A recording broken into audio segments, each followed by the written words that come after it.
The Grandest Game by Jennifer Lynn Barnes. Chapter 14. Gigi.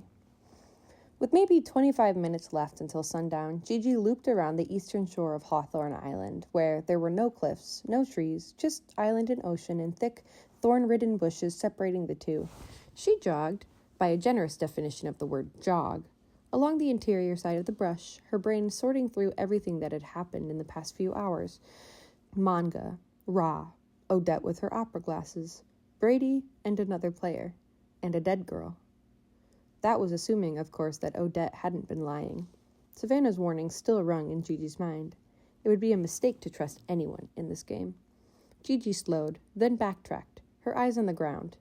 There was something beneath the brush, a glint of metal. Gigi knelt for a better look. A buckle?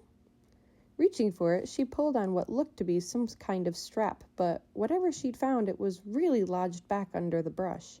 Gigi pulled harder, and when that didn't work, she pushed her hands elbow deep into the brambles, thorns catching at the map on her skin. Gigi ignored the pain, her mind going to Odette's opera glasses once more. This could be it. My chance at an object with a capital O. Finally, Gigi's strength and persistence, but mostly persistence, prevailed as a large black bag came loose from under the brush. She unzipped it. Inside, the first thing she saw was more metal. An oxygen tank, and beneath it, something dark and damp. A wetsuit. Gigi breathed. She could picture one of the Hawthorne brothers donning it to hide a key part of the game to come somewhere beneath the ocean surface, then stashing the dividing supplies for one lucky player to find. Me, Gigi thought fiercely. She pushed the wetsuit to the side, digging beneath it to reveal two more objects. A necklace, Gigi marveled, and a knife. She picked the necklace up first.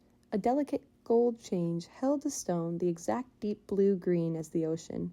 The pendant was the size of a quarter, thin and curved. Gold wiring wrapped the jewel, attaching it to the chain and visually bisecting it down the middle. Unlatching the clasp and fixing the gold chain around her neck, Gigi turned her attention to the knife. It was sheathed. She unsheathed it. The knife's blade was silver and slightly curved, its handle short. The sheath was made of battered leather and marked with a series of scratches that looked almost like claw marks. 13 of them, Gigi counted.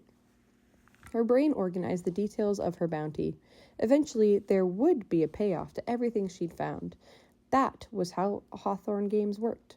Everything mattered. The number 13, the knife blade, the handle, the sheath, the gold chain, the jewel, the diving equipment, manga, Ra. Did Gigi have even the faintest idea what any of it meant, or how the grandest game was going to play out? No, she did not. But one thing was clear. This was the find of the game, the motherlode of all motherlodes. This was everything. Among her many and varied talents, Gigi was a rather innovative victory dancer. And then she heard footsteps behind her. With a knife in one hand, she zipped up the bag with the other. What have we here? The voice that posed that not really a question was an unmistakably male and a little flat. Gigi slung the bag over her shoulders, stood and turned. Hi, she said. I'm Gigi. I like your eyebrows. In her defense, they were impressive eyebrows, dark and thick and angled, and a key part of equally impressive scowl on the stranger's face. Knox. His introduction was curt. So was the scowl. Almost honey badger-esque, Gigi thought. She remembered Odette's assessment of the man Brady had been talking to earlier. The one on the right likes to eat ponies. And then there was the other thing that Odette had said about the dead girl. I'll be taking that, Knox nodded toward the bag on Gigi's shoulders. He looked a few years older than Brady, far enough into his 20s that Gigi didn't feel quite so compelled to assess his jawline. Besides, right now, she had bigger issues. Gigi's hand tightened around the strap on her shoulders. Over my cold, dead body, she said cheerfully. And yes, given the context, that was probably not the most prudent or appropriate statement, but that did not stop Gigi from continuing. And not just like an I've been dead a couple days, so I'm not warm anymore kind of cold. I'm talking drawer in the morgue. I've been refrigerated, and steps have been taken to prevent me from resurrecting myself, cold, dead body. Knox was not impressed. I don't like your chances here, Half Pint. No one ever does, Gigi replied. Her heart was beating like a bongo drum in her chest, but luckily, Gigi was an expert at ignoring both her hindbrain animal instincts and her frontal lobe common sense. Granted, this would be easier if I had a cat, but as you see, I'm armed with both duct tape and a knife. Gigi smiled hopefully. And you don't want to hurt me. Gigi hadn't meant to make that a question per se. Deep down, she didn't believe Avery and the Hawthorns would let anyone truly dangerous into the Grandest Game, but they didn't choose the wild cards, her good sense whispered. Gigi dismissed it. Besides, when Odette had mentioned the dead girl, she hadn't said anything to suggest that it was a particularly nefarious death. More likely, it was tragic, and Gigi had a soft spot for tragic.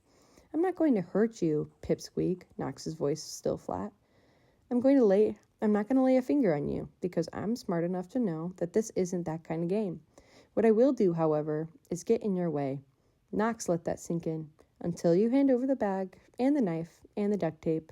For good measure, anywhere you try to go, there I'll be, blocking your path, step by step by step. Given that he hadn't mentioned the necklace, Gigi could only assume that Knox either hadn't noticed it or had assumed it was hers and that he'd worn it to the island.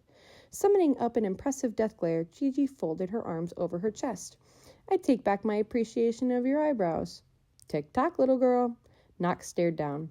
Sunset's coming and you're on the wrong side of the island. I run a 5-minute mile. I'm betting you don't, which means that I have time to waste right now. And Gigi didn't. End of chapter 14.